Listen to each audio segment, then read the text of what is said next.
heard this quote the other day that hit me like a truck.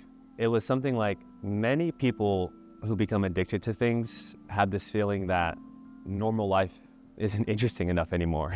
For some reason, it made me think about how before the first day of school when I was a kid, I would lay my clothes out and sit there in bed just counting down the minutes until the sun came up and my mom would call me and I knew I had to get out of bed and go to school. Sometimes I think about, when was the last time I was that excited to get up for my day?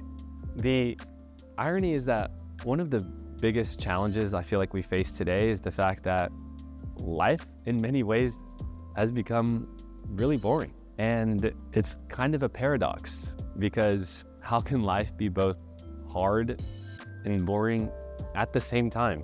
And here's the thing. For those of us with a certain level of financial stability, all of our basic survival needs are met. We don't have to hunt for our own food, build our own shelter, fight off our own predators. We don't even have to leave the house to get groceries anymore. I mean, hell, the other day I needed some Scotch tape and literally used GoPuff so that they could deliver it to me. I get it. That is 100% a privilege that not everyone gets to experience. Sometimes I think about, have we lost something from making everything so ultra convenient?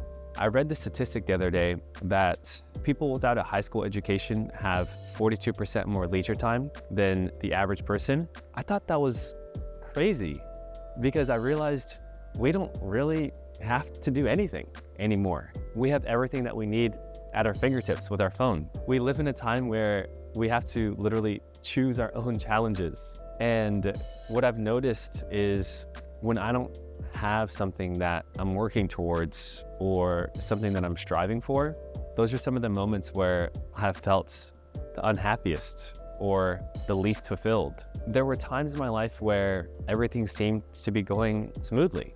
I had a stable job, a comfortable routine, no major obstacles in my life. And while a part of me appreciated that ease and predictability of it all, another part of me just felt restless, stagnant even. And it took a lot of self-reflection to realize that what I was missing was a goal so big that who knew if I would ever accomplish it? Something to really push against. And without that, life felt a little bland and at times meaningless, just going through the motions without, any purpose or direction. And there's a huge emphasis in society right now about finding your passion. It's in everywhere you look: self-help books, motivational speeches, and even career advice on LinkedIn. And while I do think there's value in encouraging people to seek out what they felt like they were brought into this world to do, I think sometimes the message can be misleading. People never take a shot at anything because they don't know if it's their calling or passion. I mean, I know I fell into that trap. For years, I was obsessed with finding my one true calling, that magical thing that would make me excited to wake up every day and tackle the day, attack the day, they say. I tried countless hobbies, changed jobs, even went back to school. And it was all in this pursuit of this elusive passion that couldn't find. And I felt like a failure, like there was something wrong with me. And that's when I finally realized that I don't know if passion is something you just stumble on by chance, like some hidden treasure buried waiting to be found. To me, I realized that it's something that you have to actively work on through a ton of efforts and a ton of just throwing things on the wall and seeing what sticks. When I think about what's going on in your head when you're in this constant cycle of just doing things that are convenient for you, I think about how your body is like a scale. Sometimes it likes to do pleasurable things like lay on the beach, and other times it wants to climb Mount Everest. And when something makes us feel really good or really bad, I feel like our body needs a balance. If we lay on the beach a little bit, then maybe we need to go run a 5K afterwards. I've thought about the times where I was on like a 7-day cruise and all of it was just having everything at your convenience.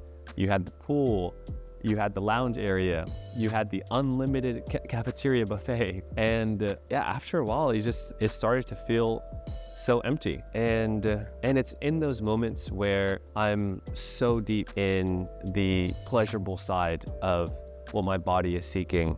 Like another YouTube video, there's a gelato shop outside my office, and so gelato's on top of my mind, but another gelato cone. And I think when you do too much of that, your body just gets so used to that being your normal that you have a hard time being happy just with normal, everyday things.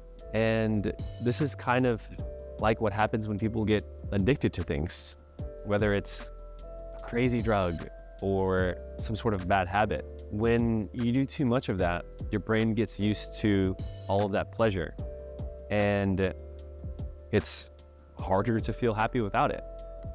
I know I was that way when I was addicted to video games. I remember how anxious and grumpy I would be without getting my fix in after school. Whether that was with like the new Sims game or the new Smash Brothers. And after a certain point, I really just wanted to think about how can I put the scales back so that my body isn't just looking for the easy path or the easy dopamine hit anymore. And that's when I understood that the overstimulation that I've put my body through when it comes to getting anything on my phone, my groceries delivered, I started to pay attention to when I was overindulging in pleasurable activities or avoiding, frankly, hard things. And I started to experiment with adding a little bit more challenge into my life. And this looked different at different times. Sometimes it would be something at the gym. Other times it was some sort of mental challenge, like working on a project or even talking with someone at the airport or some sort of stranger that I never met before. And as I consistently introduced these healthy challenges into my life, something amazing started to happen. My body, or I guess my mind, I don't know what it was, but just began to crave that feeling of pushing myself and stepping outside my comfort zone. Sometimes you just want to see what you're made of. And the satisfaction of overcoming something you didn't think you could do, or expanding your horizons with something that used to make you uncomfortable, became more enjoyable than just the mindless entertainment of it all. And I found that my overall feelings for joy increased. It was weird. Everyday things took on this new richness, and I felt like the world had a lot more color than it used to. I didn't need to, seek out these easy dopamine hits anymore. And I was finding fulfillment in the ordinary moments of life. A good conversation, a great workout, a long workday. And that's when I realized the path to a more exciting and fulfilling life is not a straight line. It's a winding road with ups, downs, challenges, and moments of confusion. Sometimes moments of clarity. And the beautiful thing is, the moment we voluntarily seek this type of discomfort, the amount of growth that we experience not only affects our own life, but also the people around you. They start to become inspired and uplifted at the challenges that you're taking on. We start to become living examples of someone that has committed to a continuous journey of improvement that frankly never ends. It creates these incredible ripple effects that go so far beyond our own lives. And so if you're feeling like you're stuck in a rut and that life has started to feel stale or uninspiring, know that you have the power to change your circumstances. Lean into that discomfort, embrace the learning curve, and trust in your own ability to adapt and grow. I mean this with every fiber of my being, but you have the power to make your life as rich and exciting as you want it to be. That's something that took me way too long to believe.